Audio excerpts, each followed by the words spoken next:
house sitting for my grandma one weekend while she went to Florida with some of her church friends. I was sleeping in the guest bedroom next to her room. The guest bedroom always had 2 twin beds inside of it that my brother and I would sleep in when we had sleepovers at her house. I took the bed next to the window, but before getting into bed, I checked all the doors making sure they were locked. When I did get into bed, it was early, and I didn't actually go to sleep for a while. There wasn't much to do at my grandma's house. I was just on my phone for an hour or two, watching videos, texting people, whatever. That's when I thought I could start hearing someone's voice outside. It sounded like a woman's voice, saying hello. I left the bedroom and inched my way closer to the front door, moving slow because I was trying to listen. Hello? It was a woman's voice, just going hello like every 10 seconds.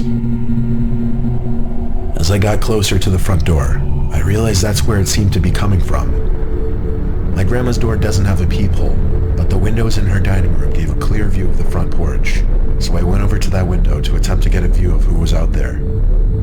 I tried peeking my head in between the plastic blinds without making it obvious, but I guess I didn't do a good job of that, because when I looked, I did see a woman on my grandma's stoop, and she was looking right at me, as if she knew I was going to be looking through those blinds. Once again, she said hello, with some freakish smile on her face. This woman was older, but don't picture her as some innocent-looking, small old lady. She looked like she was maybe late 50s, early 60s, and something about her face just skeeved me out. I moved away from the window and thought maybe it was one of my grandma's friends. It was midnight though. Why would anyone come to the door this late? And why wouldn't she knock or ring the bell? Why was she just standing out there going hello over and over?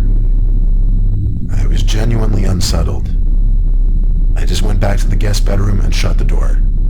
Now with the door shut as opposed to before, I couldn't hear that woman anymore.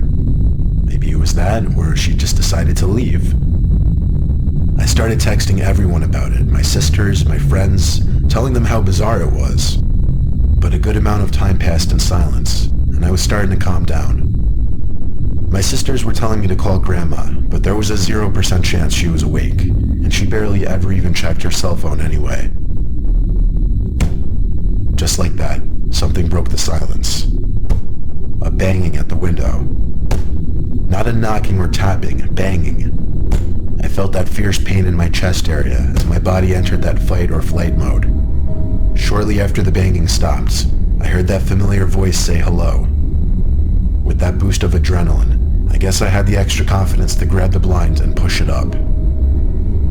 There I was, face to face with this horrifying older lady, with only a thin layer of glass between us.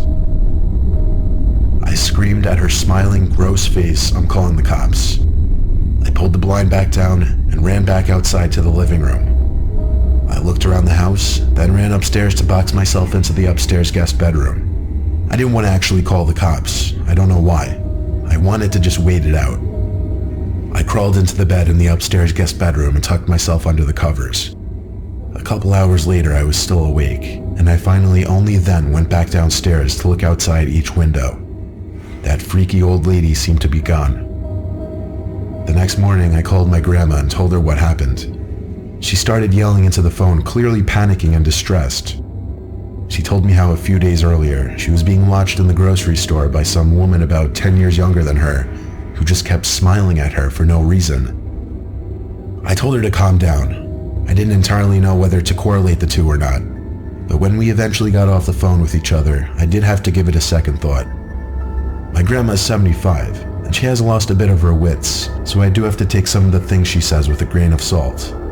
But the way she yelled into the phone about the woman in the store really gave me the chills, and I still wonder if it could have been the same person.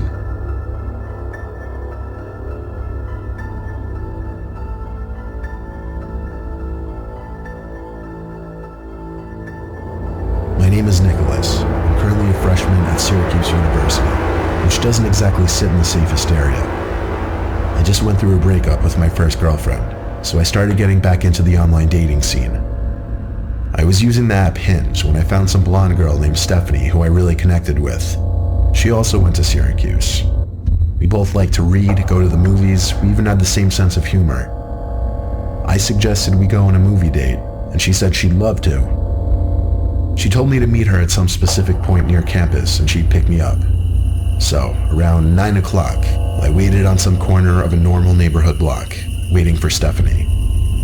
She asked me to share my location with her, and so I did. A few minutes later, I saw a car turn down the street and start approaching me. Then it stopped in front of me, and the driver rolled down the window. It wasn't Stephanie though, but some old random guy. He asked what I was doing alone out here, which was insanely weird first of all. Then I said I was waiting for someone. He asked if I was waiting for Stephanie, and I said yeah, how'd you know? He said he was Stephanie's father, and told me to hop in so he could give me a ride to her. I took a good look at him, and he looked a little old to be her father, to be honest. I'm no idiot when it comes to sketchy situations, so I said in a firm voice, "Why didn't you tell me you'd be picking me up?" He claimed he didn't trust a random guy meeting up with his daughter, and wanted to meet me first. I took another good look at the man and didn't say anything.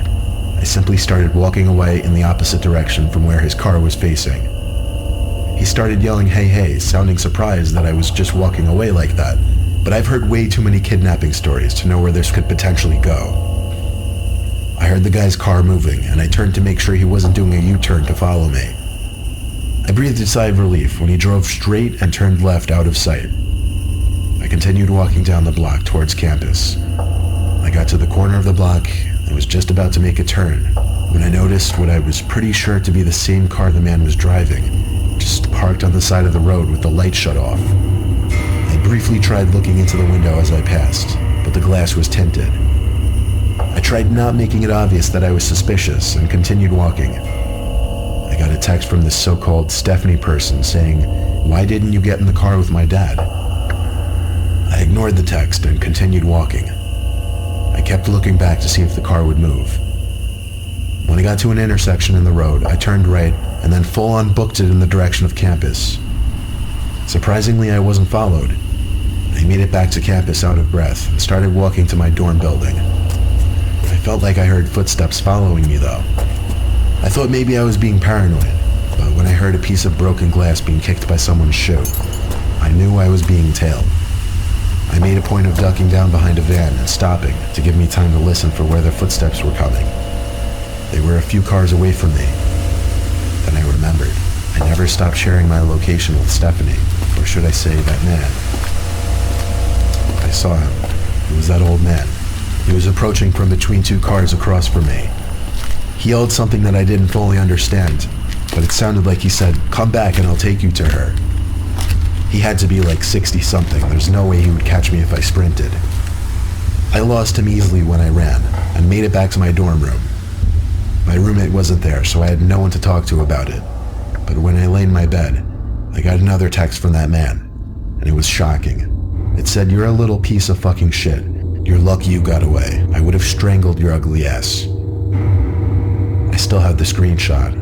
I replied saying thanks for the threat, it's going straight to the police, and I blocked his number. I still have the conversation saved as evidence, and I plan on going to the police with it eventually. Hopefully they are able to do something about it.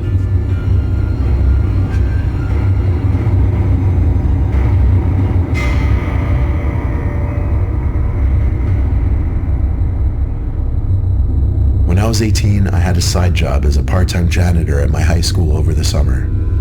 I would work sometimes days and sometimes nights, anywhere from 9 a.m. to 12 a.m., depending on how much money I needed. Oftentimes I would be left to lock up the building when the older janitors have left. This was a time before the high school had cameras installed in every single hallway. So one night, one of my superiors, Tom, had to leave early, meaning I'd be finishing up the rest of my shift alone, and I'd be locking up for the night. He told me to text him if I need anything, as he always did, and then he left.